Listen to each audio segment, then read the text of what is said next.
The ModernJeeper Show, the show about Jeeps, Jeeping, and Jeepers.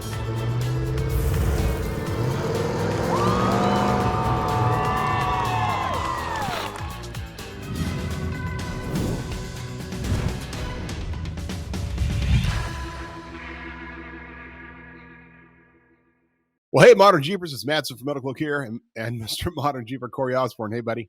Hey, bud. How's it going? Good. Rockstar Jeep girl Jessy. Hello. How are you? I'm good. You guys you switched on me because we're sitting together. sides. Yeah, we are. Actually, we're upside down and backwards. Upside down and backwards. Yes. That actually works with my head right now. Yeah. For all of our friends out there, in interest in full disclosure, I've been a little off this last week. A couple things happened last week where we did not do a podcast, and one of them was because I famously had the RoRo. And I wanted to take a minute to talk about that before we dive into a bunch of other stuff, because we're pretty blessed around here to have some good people that I work with, and able to be gone for a week and know that the team and everybody do well. But I will say, and I'm just going to get a little personal here. I found out I had the COVID on Saturday, which was whatever the hell the date of that was. 20-something. The 20-something, the 23rd. I had a slight fever, and I'd already had a cough for a few days, and I had a slight fever. So I went ahead and did the test, at-home test. Abbott Labs has made a hell of a lot of money because I bought like 10 of the freaking test boxes just to make sure everybody can get tested in the family, et cetera, et cetera. And tested positive. And on Sunday, I got a hold of ivermectin, the human form tablets at 6 milligrams of Talbot, and I got a hold of Z-Packs, which were, I think, the big game changer for me. I know that immediately doing that, I did ivermectin for 8 days just because I could, and I did the Z-Pack, of course, for 5 days. That was Sunday I started. I did not have a lot of the symptoms other people had. For some reason, I lost my appetite, but I did not really lose my taste. I never had a big spiking fever, right? You hear about somebody has 103-degree fever for 4 days, 3 days, whatever. I never had that. I would go in and out of it every day. I would go from being perfectly normal at 98.5 to suddenly having the chills, to then having 100.8-degree fever, and then being normal. Back down. Yeah. Back down. That sounds, it's so interesting to me because it sounds so similar to what we had in 2019 when Jessy and I were here at SEMA. We had left here. We went to Sand Hollow. We wheeled for a couple of days, and something just wasn't quite right. And it's funny that you mentioned the Z-Pack. How come you took the Z-Pack?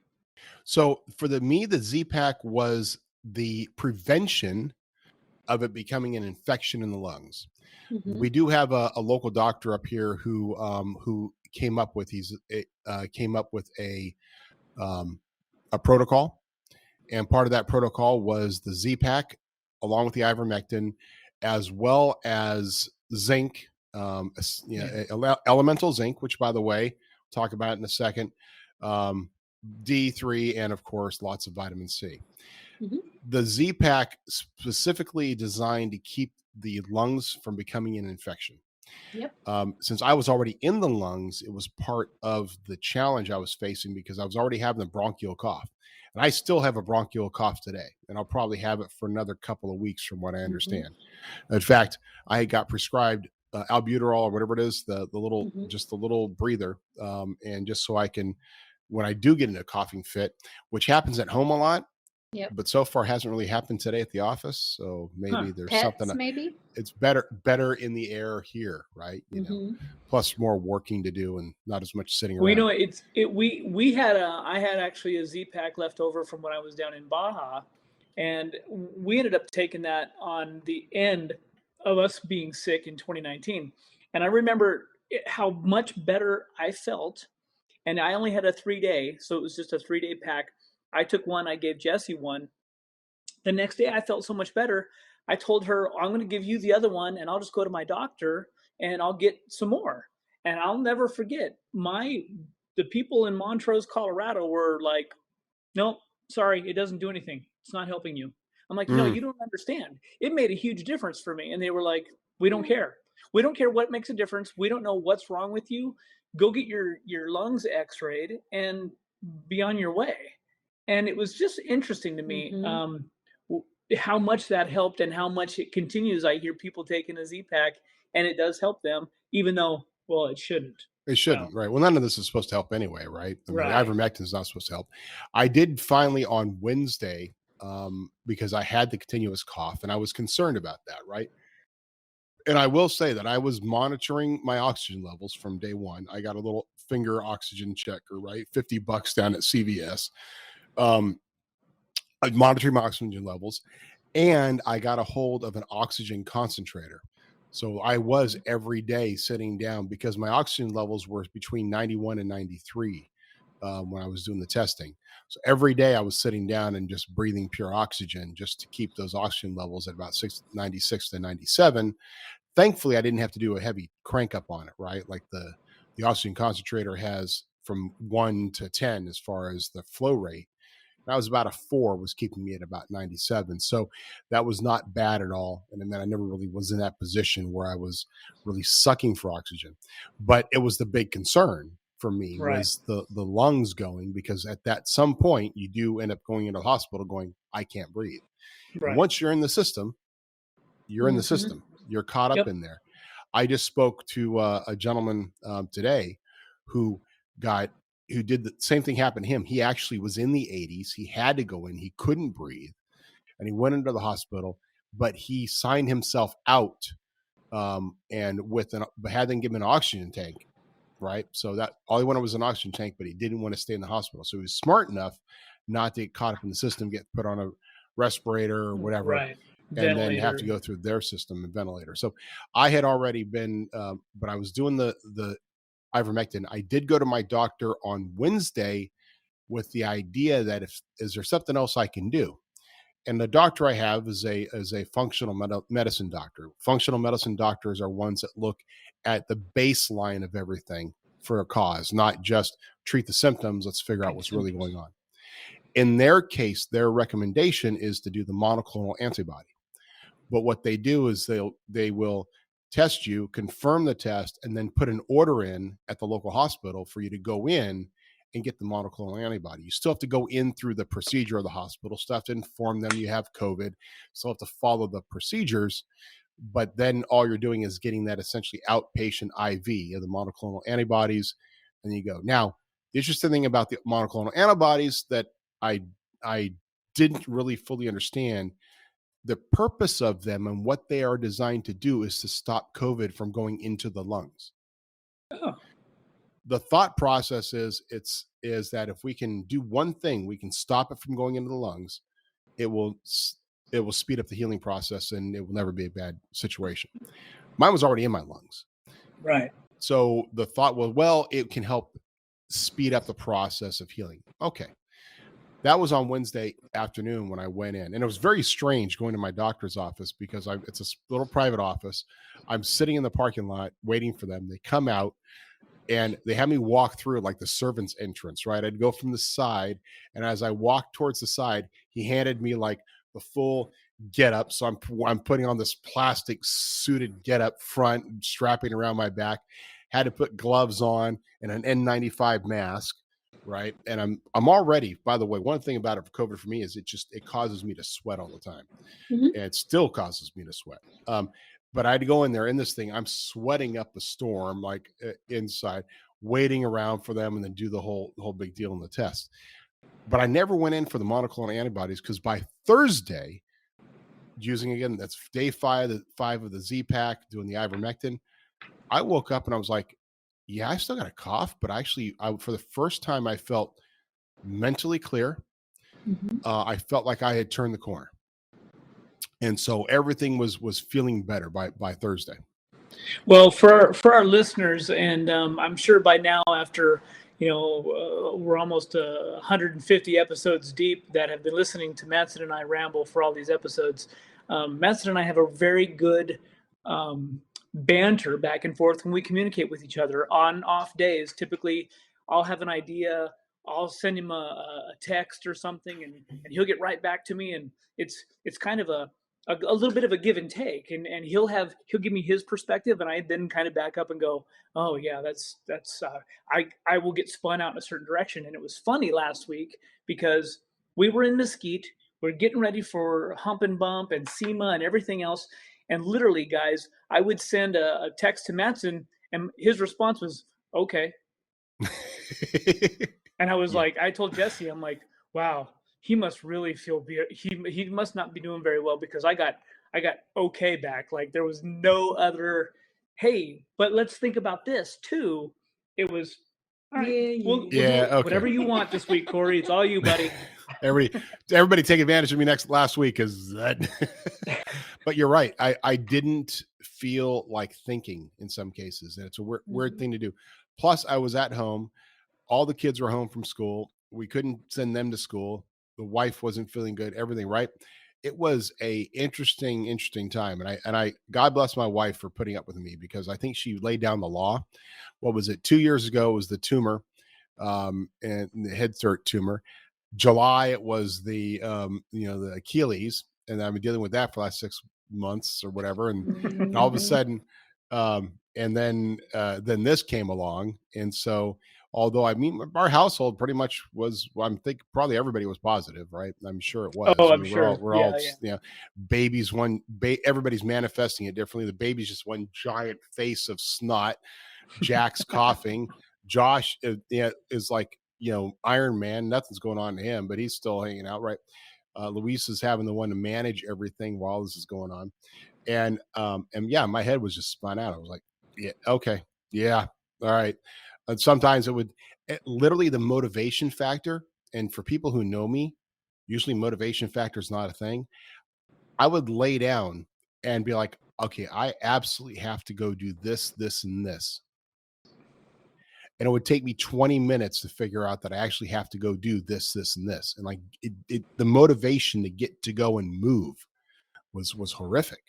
I didn't want to do anything. I didn't want to try. And I was on email all week. I was doing work all week. I was still working from home, still trying to guide my guys, still trying to make sure everything was going good. And I didn't want to do anything. And the biggest thing for me also still that I have is pain in my body. I literally feel like I aged 10 years. Like my joints feel like I'm like an 80-year-old man now. It's weird. It's weird. You still need to get some rest. Yeah. You still gotta, and I think there was quite a long lasting effect afterwards. It was a few months before we ever felt like we were back on top of our game. And I don't know, I think that the environment is playing a lot into all of us. I think that we're around a lot of people, and everybody, it's taken a little bit off of everybody. I think even if they haven't been sick, if they are still active and been healthy, I still feel like there's been this edge taken off, and I don't know how to explain it. As much as people still want to be active and be outside and be at these events, you can still sense this feeling of a little bit, I don't know if I'm going to call it oppression or suppression, or just maybe it's the anxiety of what's going on in our world. I don't know.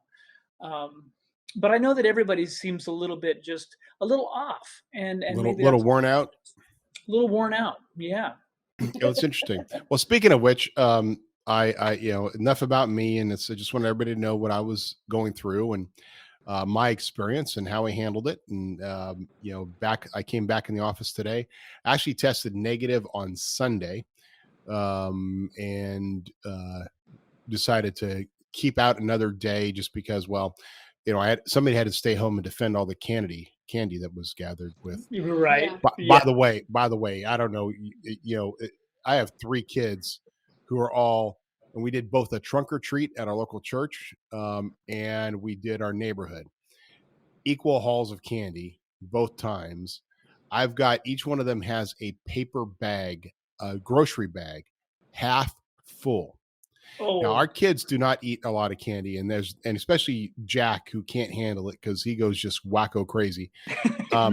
So I'll admit this on air, like the candy we were giving away in our bowl was the candy that I had saved from last year's haul. Like literally, I mean, and we were talking like big bags. Like our neighborhood gives away big candy, right? It was last year's haul, and I'm sorry, but it was perfectly fine. The stuff has a shelf life of like 20 years. You're right. And that was just from last year's haul. I don't know what I'm going to do with all this candy. I don't know what the kids aren't going to eat it. They'll have like 5 more pieces, and then it's going to go get hidden away. I feel sorry for our podcast winner. He may end up with a big bag of candy. That's a great idea. That's a freaking great idea. What I'll do is I'll bring the bags. Actually, I'll bring them in. I'll just have the sales department or shipping department just start randomly throwing candy into orders. Right. There you go. Just to get rid of it all. All right. Speaking of which, guys, yes, this is the episode. So later on, we're going to talk about a few more things. And then later on, we will go through and choose our winner of the $5,000 plus giveaway. But before we do that, let's talk SEMA, because that's where you guys are at. This is where we are. And, and we left Colorado. There was a big storm coming through. We were getting ready for Hump and Bump. So we actually got in front of the storm. We got into Mesquite. And over the years, I've spent a lot of time in Mesquite, but I've never really explored Mesquite. And it turns out there are a ton of trails around Mesquite.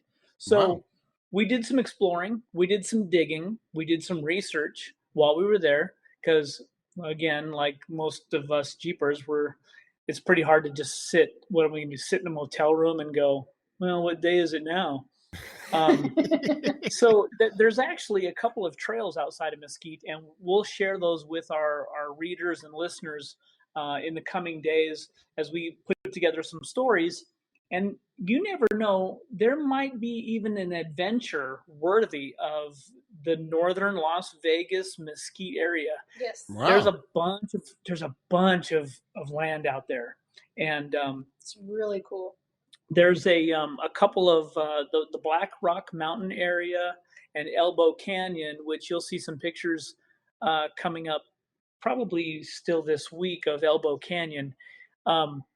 Amazing. Who would have thought in the middle of the desert there's these crazy rock trails and scenery that you just kind of go, really? Is that Mesquite that we can see 30 miles in the distance from the top of this 7,500 foot rock mountain? Wow. Yeah. Yeah, it was surprising. Very, very surprising. Yeah, there's lots of cool stuff out there. So we had a day of that. We had some I'm anal about maintenance and things like that on the Gladiator. We got down here, and the tires were a little out of balance, and it was going to bug me the whole time. So in Mesquite on a Sunday, I thought, well, Walmart is the only tire place open, but surely it'll be fine. I'll just take it to Walmart. They'll do a balance and rotate. 2.5 hours later, well, after the first hour of me waiting, they came to me and they said, well, we can't touch your passenger front wheel. I said, why is that? Well, you're missing a lug nut. Oh, okay. Do you have lug nuts? No. Well, I do. Can I go get one and put it back on the wheel? No. We are not allowed to touch that tire because something may be wrong with it. You maybe have broken wheel studs or something. We just don't know. We can't be liable. Okay. So go ahead and rotate the 2 opposing corners, balance the other back one that you're not going to throw up front, and I'll just take care of it. So another hour and a half later, they give me the Jeep back. We had a tire rotation party in the parking lot at the Holiday Inn. And I did it myself. It's just amazing to me, though, that the liability issues that exist in our Jeep and off-road industry. I'm sorry, but they'll torque your lug nuts for you. They will balance and rotate your tires. They will mount new tires. But if you go in there with a missing lug nut, they won't put one on. You can't touch your Jeep. It has to be released back to you before they'll do anything with it. But as Walmart, man, why'd you just say, what are you talking about? What are you talking about? There was lug nuts on there. You missed one. Did you lose one of my lug nuts? You lost one of my lug nuts. I mean, come on, it's Walmart. I mean, what are they going to do? It was the craziest ordeal. And first off, the last thing I ever thought of was like, would be to have anybody at Walmart touch my vehicle. I know. And you know what? I had six guys working in their automotive department. Wow. So anyway, we got through that. It ate up like 3/4 of a day. Gonna go rotate the tires on the Gladiator. We spent 3 days at Hump and Bump. Again, those Vegas Valley four-wheelers, a shout out to those guys. A shout out to Jonathan at American Off-Road Customs. What a fun event. But one thing I will, and we'll talk about this more later, that event is kind of interesting to me. It is probably the most extreme event that we attend. And I've never really realized that. We did just over 60 CTIs. 60% of them, scores were over 1,000. Yeah. Wow. Yeah. Wow. It was very interesting. And it's a lot of custom stuff. And it's a lot of hardcore stuff. Mm-hmm. And, you know, it's funny being this close to Vegas, there's just not a lot of, and the trails in Logandale, I get it. There's a lot of rock. It's a lot of extreme stuff. Those guys are all built to go do those trails. And those trails specifically, there are a lot of trailered rigs. They don't drive them a lot on the highway. But it kind of, I don't know, we didn't go last year because of COVID and whatnot. But in the years prior, you know, it's always been kind of a varied event. This year, it seems to have been way more extreme. Logandale's still beautiful. There's still lots of trails and stuff to see and do and places. And the people of that event, the people that run that event are just, man, they're so nice. They appreciate their vendors. It's a very small vendor show, but it's kind of cool because we have a line out their parking lot for 2 days straight. And yeah, it's a good event. And for people that have never been to Logandale Trails, you guys are missing out. There's a lot out there. It's not some huge area where you could spend a week, you know, and hitting all these trails. You can hit all those trails in a number of days. Unless you want to go explore. Yeah. Then there's that other side of it. You could spend weeks out there. It borders Valley of Fire National Park. So the Valley of Fire area, there's a whole nother side and aspect, but of course it's a national park. So got to go to the entrance of Valley of Fire to come up into some of those areas. But the Logandale trail system is just to the inside of it. It's kind of weird. The park boundary kind of goes around a lot of those trails. So yeah. Sounds great. Hump and Bump. Yeah. Hump and Bump again, a good event. A lot of extreme stuff though. I mean, there's some stuff. In fact, Jesse took a picture of me in Spike back in the day coming down a fairly significant hill. And it's for our listeners, I'll have to reshare that picture, but it actually is a 20 by 30 framed image that hangs in my living room. It's one of those shots. It's a badass shot. It's one of those places I'll probably never go do that again. No, I wouldn't want to do it either. It was sketchy. Well, yeah, it's interesting. That says a lot about the people out there. And I think we've got a long history with Hump and Bump too. Remember? Yes. I think that was the first year that Aaron and Becker went to Hump and Bump was also the year that they met Robbie from Motec. Oh, He was out. Yeah. He had just done his LS conversion on his JK and was hanging out there going, "Hi, look at me." And and Becker met him, and that was a long time ago. Well, and For the folks that are in this area and in the Vegas area and follow Jonathan and the guys at American Off-Road, we did talk some dates.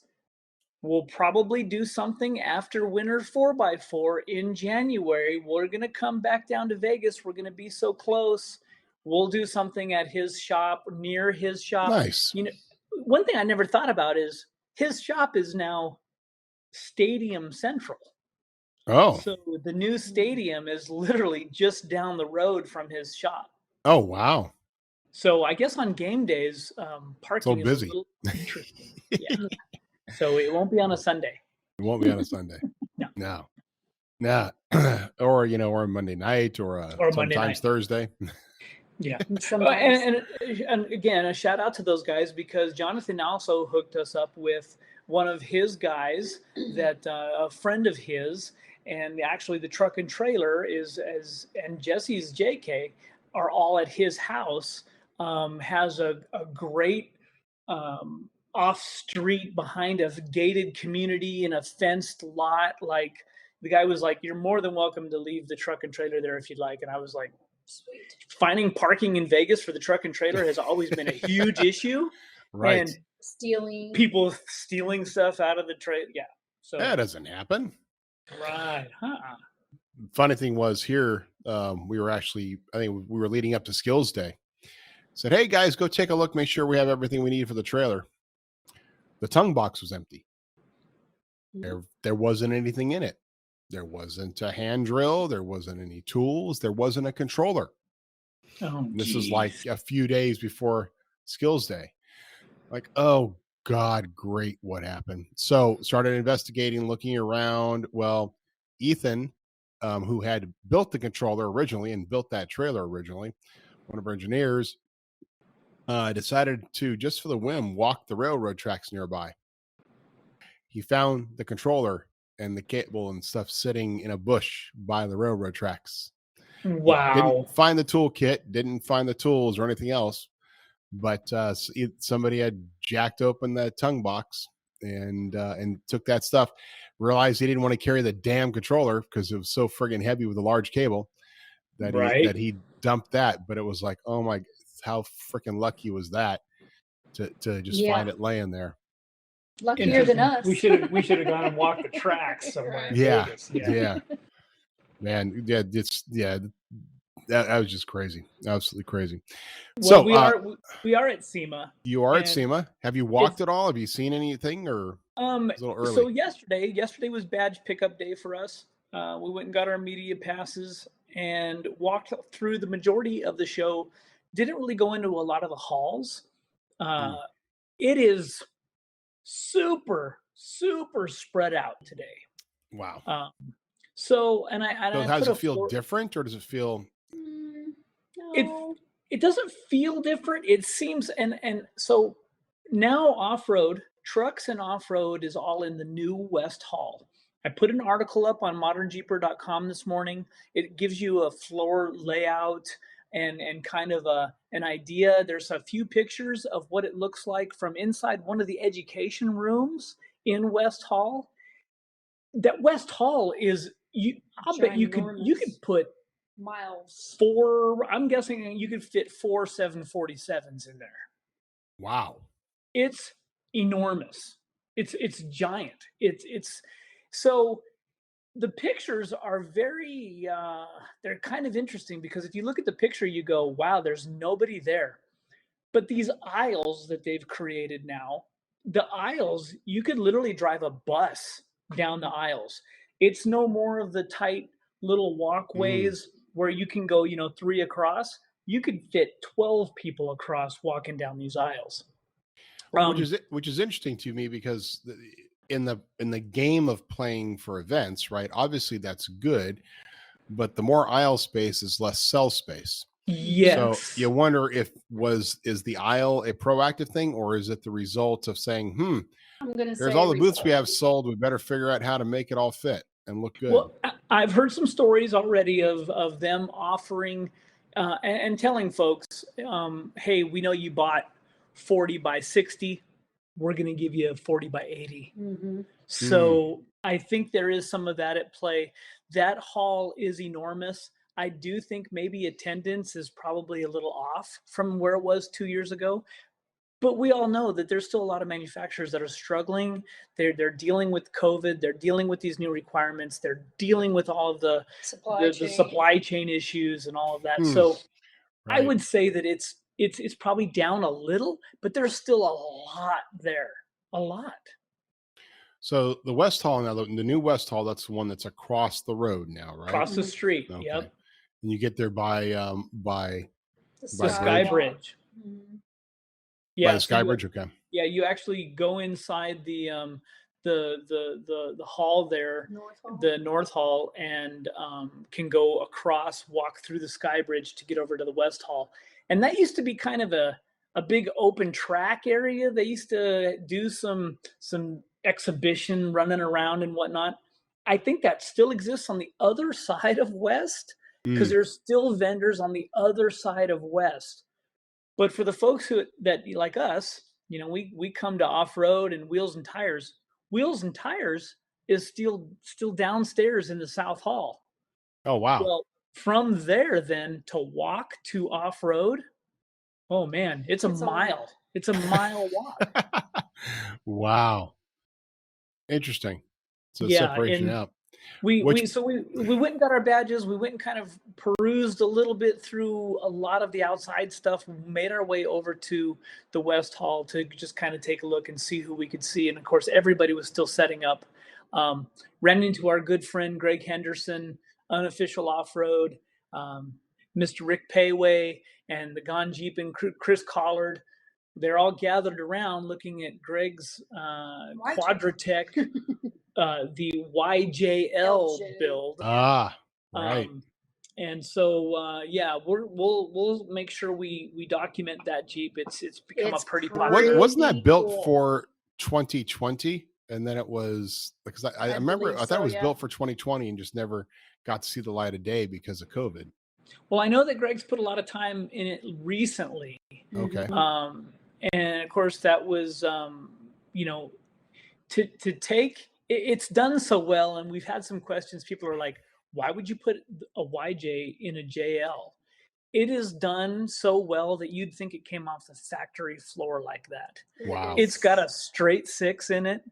All of the wiring from the JL is gone. And it's done so nice. It's just an amazing, and he's still involved in the Battle of the Builders. He's still in the running. I think they went from a couple of hundred, they were down to 80. They were and up to 1,000 to hundreds. Wow. And there'd be Yeah. like 80. Wow. Yeah, he's still in the running. So he's still in the running. We'll go by and really. Yeah. I know they put one online from Rick Payway, and then they walked with Greg yesterday and went through it. And that Jeep is immaculate. You can't tell it's ever been a JL to an extent. The craftsmanship on this Jeep is spot on. It's badass. I did see you posted the picture on the article of the Ultimate Dana 60 rig, which in that picture it has the wheels. Right. And then Aaron sent me a photo from out there with the full double tracks. Yeah. Like the double tracks. I mean, that's a freaking amazing, but it does have MetalCloak front fenders, so we're going. Yes, it does. Yes, it does.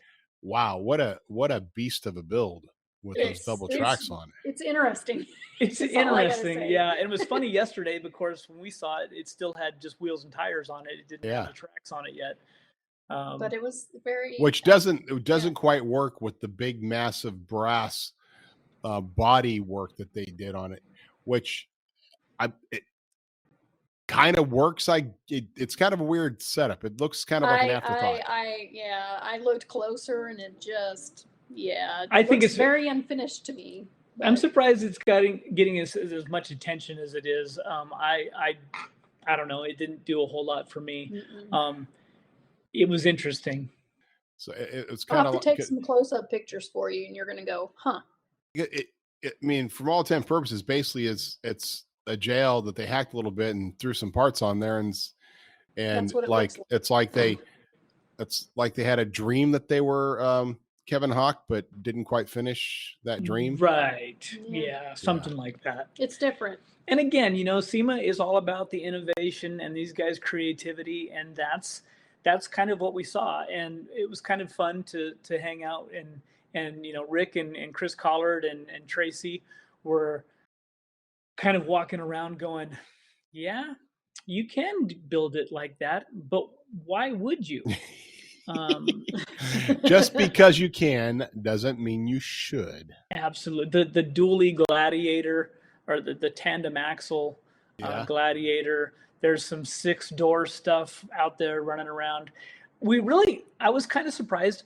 It's not, we expected it to be the Bronco Revolution, and it's really not. No. We didn't get that impression. I mean, there's a lot of Gladiators, because Gladiator kind of missed its last year. Mm-hmm. It may be the year of the rack, and I took just walking through the Gladiator racks, the F-150 racks, the Toyota racks, the overlanding type setups, the vehicles that are outside. There's a lot. The racks, we focused a lot on watching the racks, because they are all unique and different. Yep. Yeah, that's the interesting part about even being in that business, right? Because it's one thing having a tube rack like we do with ARS that is second to none, but there's only so much you can do with a bed rack. And I think our bed rack is phenomenal. I think it has some great options, and I think it's strong, and and I think it's priced right.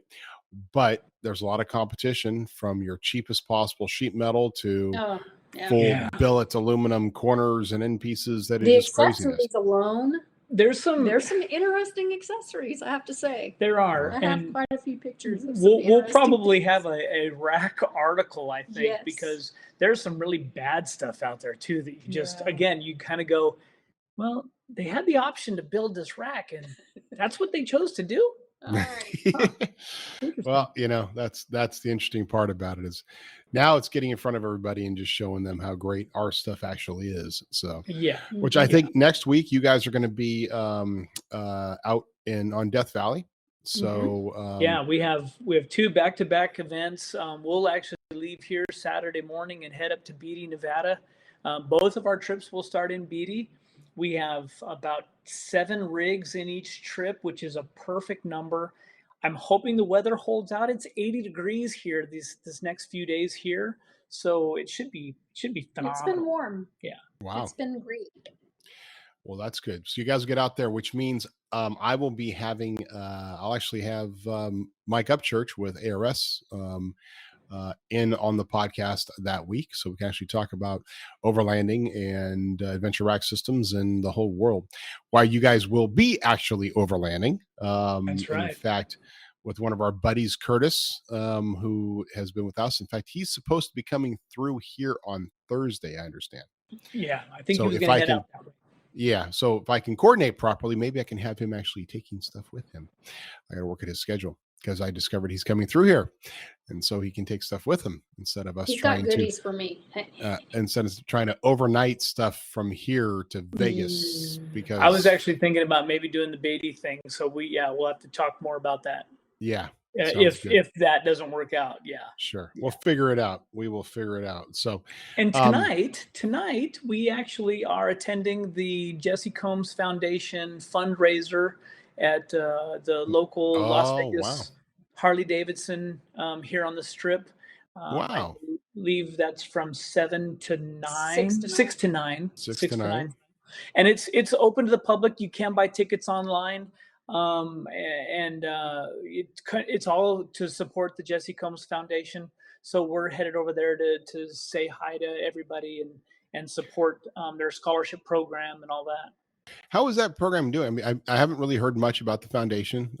Doing great. Are they doing really good work? They're putting some really awesome girls in the industry that are doing industrial, like welding and all the mechanic, trades. All the trades.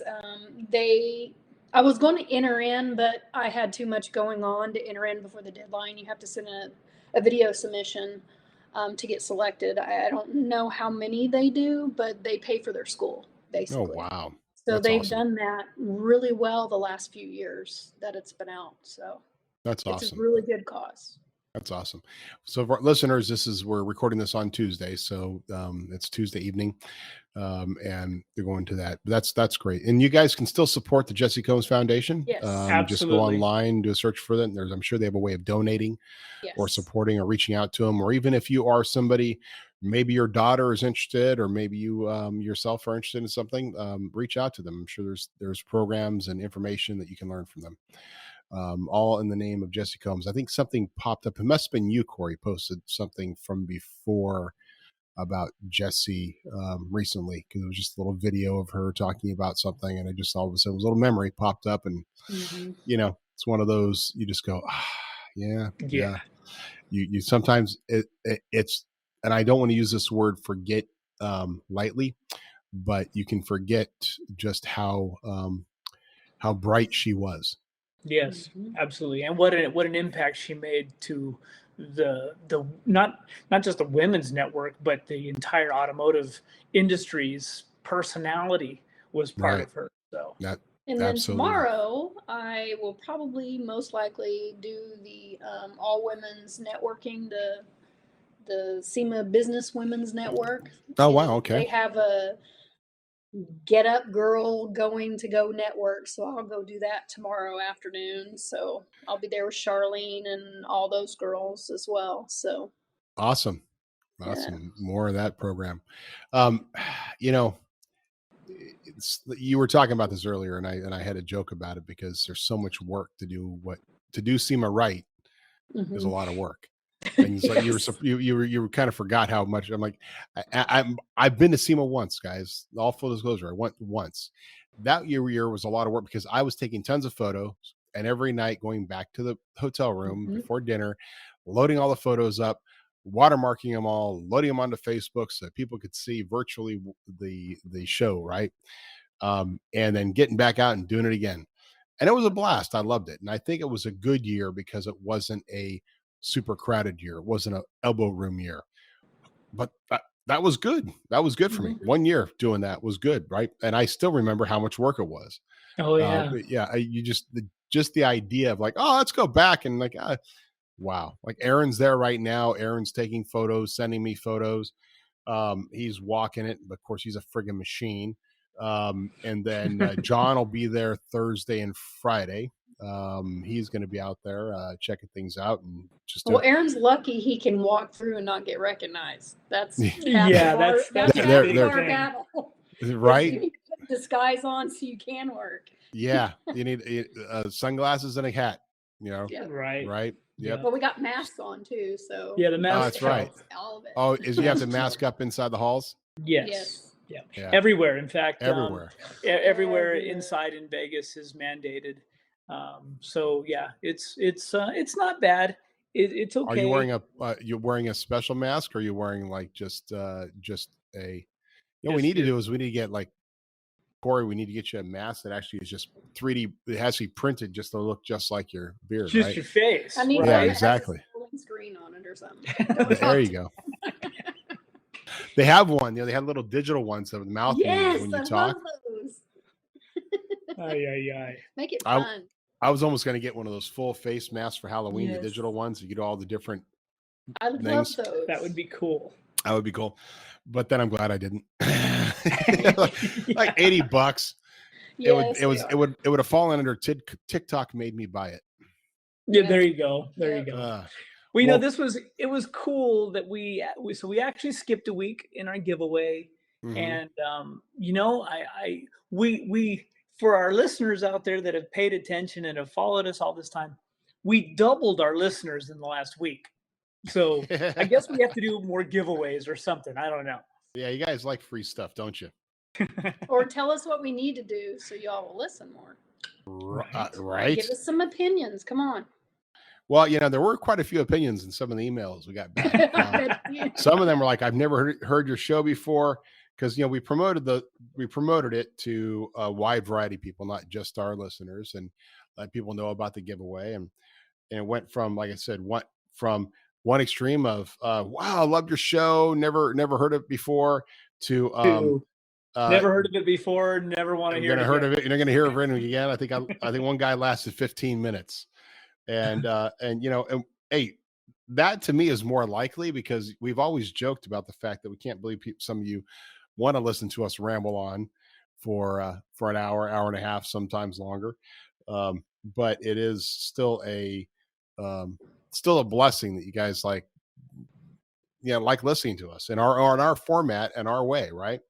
So one thing you learn is like, hey, we're just doing it our way. Sometimes we're going to interview, sometimes we're not. We got some great interviews lined up. In fact, one that we had to cancel last week because of what was going on, and because I had the RoRo, because we had Sean Holman all lined up. And I'm sure. I know he's got a crazy schedule here. I'm not sure I'll run into him, but if I do, I'm going to give him a hard time. Yeah, he was actually trying to, again, and it's because of the way our format works. It's very difficult for us to, Sean's running down and he has his whole team able to record a podcast kind of on the fly, whereas with us being in multiple locations and that kind of stuff is a lot more difficult. So many challenges. Well, with him and his partner, and they'll go out and do it at events, off-road expos and stuff like that, and they'll do it, and then editing goes into handles it, right? Yeah. Of course, we're talking to him like he's a celebrity, Sean Holman. Ooh. But Sean was more than gracious to be on the show. We couldn't do it last week, so we have him coming up. We'll reschedule that. But all right, so guys, let's just get a reminder about this giveaway. So what was this giveaway all about? Well, this was our second time doing it, and our first time was last year. And it's all followed the same idea that for a period of 5 episodes, we would give out a keyword during those 5 episodes. You track those keywords, and at the end of that 5-week period, you have to submit what those keywords are using a form and a link that we provided. And then we would take those entries, and based on those entries, we would randomly select one of them of the correct entries to win a prize. The prize package being over $5,000 of Jeep parts. Now, we did have one thing go on, and it was the way that I sent out the second email, not the first email, which was the first email was to our whole Modern Jeeper group. The second email, I went out to our MetalCloak customers and said, hey guys, check this out. Or to MetalCloak fans. That second email had a problem in its link that was associated with just how I copied over the link. Not a big deal. We did do an extension for multiple reasons. 1, because we couldn't record the episode last week because of my RoRo, and 2, because of my fat finger problem with it, and 3, there was also another place where I think I had fat fingered the wrong date or something. Yeah, I think I copied some dates. They were from when we did the giveaway last year, and when we copied the dates over, it got changed or something. And, so it was all not a big deal, except for the fact that we went ahead and extended it, and many of you took advantage of that, right? And so the number of entries was pretty darn good. Now, I also said in the process that you will get double entries if you answer the ones from the previous year. We had quite a few people do that. So in total, there are 263 valid entries right now, 263 valid entries. And that includes those that are getting double entry. By valid, meaning that I went through and said, yep, you answered the questions right. We will say that there were some cases where maybe you didn't spell something right. We're not going to hold that against you. This time.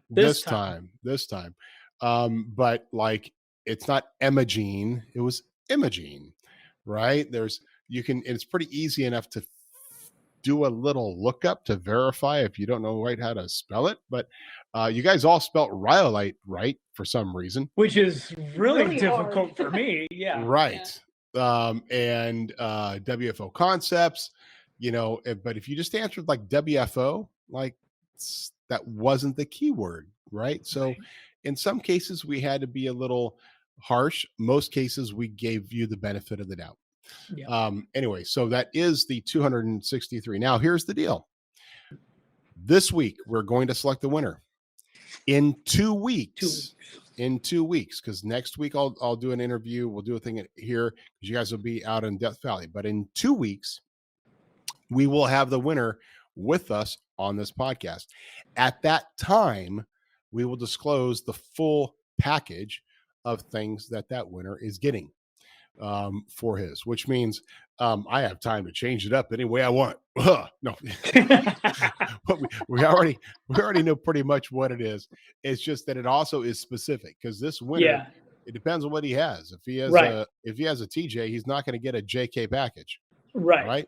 So we are, the great thing about being able to do this is we can go out to our partners and other stuff, and we can bring together and do a package specific to what his rigs, needs are, what his needs are, all that kind of stuff. Absolutely. So it'll be lots of fun.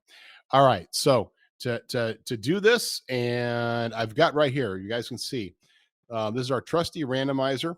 It's the same one we've used. You can see on my camera here. There you go. Same one when we do live. I have it set for the number of entries. I'm hitting the button now. Oh, there you go. 240, number 240, 240, 240. Boom, boom, boom. Is Colin Johnson. Colin Johnson, number 240. Colin Johnson. Everything checks out. Everything is right. He did both entries, so he got a double entry. Colin Johnson. Nice. And congratulations, Colin. Hopefully you're listening to this and you'll be listening to it and learning and reaching out to us. And how you do it, you email Matson at MetalCloak.com and CC Corey at MetalCloak.com. That way, if one of us are missing, we don't, somehow you get to it. And if you want, you can CC Jessy just because she'd like to say congratulations. So absolutely. Make sure to reach out to us, Colin, and congratulations, your winner. We will get you onto the show in a couple of weeks, and we'll talk more about what you win. All right, so you guys are going. Colin. Yeah, that's right. Congratulations. I kind of feel like I'm in my head that I'm being very excited, but I'm not sure that it's like vocalizing very excited because my head and my mouth are not like on a disconnect. I should have gotten like little poppers, right? Right. Maybe we can do that whole little break right now. When we edit it, we can add in the whole audience clapping and. You know what? I'll request that of our post edit that there's a clap audience. We're going to throw that in the background, right? And just have it just be. But and I'll make him do a post edit. Just say, Colin Johnson. There you go. Congratulations to Colin Johnson, winner of this year's $5,000 giveaway. All right. Well, that's awesome. Hey, so now that is cool. You guys are going from we got an entire week of SEMA now. So you will be following. So if you guys are interested, make sure to follow us at ModernJeeper.com for articles. We'll do some lives. We're going to do some lives over the next couple days. And you bet. The Modern Jeeper Facebook page. Yep. Okay. I assume you're going to be putting up some Modern Jeeper Instagram. Yep. Cool. So guys, follow Modern Jeeper. Make sure you're out there. Make sure you're paying attention to Corey and Jessy to see all the stuff because they're going to share as much as they can of all the craziness that is at SEMA this year. And make sure you get yourself involved in that and follow it and see it and do it. So after you're done with that, though, when you're totally rested and ready to go, you're turning around and going to Death Valley. Wow. Modern Jeeper Adventures Death Valley. This is our first fall event. I'm so bummed that the combination of things occurred, which always seems to freaking happen. Yeah, I'm not sure how to get over this, but that I can't karma. What have you done? Huh? It's karma. The karma. Maybe you need the karma gods to go. Yeah. Kumbaya, kumbaya. There you go. Yeah, I don't know, man. It's like I got to do. Well, what was the last thing I did? I did Tillamook, and then I messed up my foot at Tillamook. Yes. Right? You messed yourself up. So my wife is the one who's against it all. Like, forget it. She's like, nope. I can go on a 2-week backpacking trip, and she would love every minute of it because she knew that when I came back from. That was when I fell in love with her. Is when I came back from being gone for 2 weeks on a backpacking trip. I can go do that all day. Every time I go wheeling. It's like, yeah, you're screwed. Sorry. Yeah, I got in the wrong business. I should be selling backpacks. I should be like, we'll just wrap you in bubble wrap and you can come with us. And you don't get to drive. There you go. Just throw me in the back and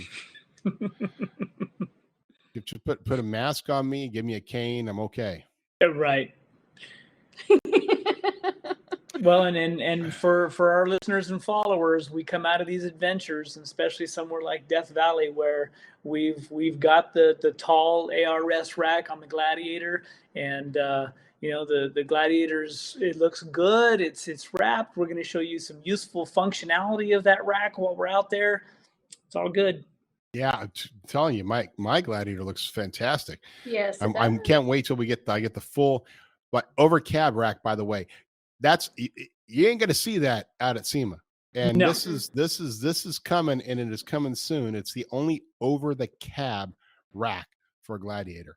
It's phenomenal. We got one on Gladiator. My Gladiator's getting it. I've also got a fully accessorized rear bed rack system. I mean, I've got max tracks, I got a shovel, I've got an axe, I've got roto packs, I've got everything except the tent back there. Just because I get to be sexy model guy, right? Well, my Jeep gets to be sexy model guy. I don't get to. Yeah, I aged 10 years. I don't get to be sexy model guy anymore. But yeah, so you're gonna have a lot of fun in Death Valley. I'm so bummed, and I'm looking forward to seeing what Death Valley is like. So make sure you share lots of photos, because Death Valley in the fall, I hear, is so different. Different. I mean, it'll be our first time. This is our first fall trip, so it'll be interesting to see the differences between this one and our early winter trip. Yes. And you're really getting that kind of like the old man of the desert vibe going. You got the beard, getting the voice gravelly. You got to get the gravelly voice when you're out there. Like, yeah, over here, this is Sarah Gorder. Oh, and we all went up there and OT 12 and had a OT 12 doesn't work. OT 8. We were there in OT 8 and checked out. Yeah, whatever. Okay, so now I'm getting giddy, which is probably a good sign. Man, all right. Well, I'm gonna miss you guys being out there. We're gonna have some good friends come by, and you've got a great crew and good people showing up, so it should be a lot of fun. For sure. All right. Anything else you want to share before we head off and wrap up this another amazing episode? I think we're good, my friend. Yeah. Congratulations, Colin Johnson, and looking forward to chatting with you on our next in our podcast in a couple of weeks. Absolutely. Make sure to reach out to us, Colin. Otherwise, for all of you guys can reach me at Matson at MetalCloak.com, Corey at MetalCloak.com, Jessy at MetalCloak.com. You can find us at ModernJeeperAdventures.com, which we will this month put up the schedule for next year, so you guys can see it. And you can also to go to ModernJeeper.com to make sure you're following stuff. And of course, you already heard how you're going to follow up with stuff with SEMA. With that being said, my friends, we will see you on the trails. Cheers. See ya.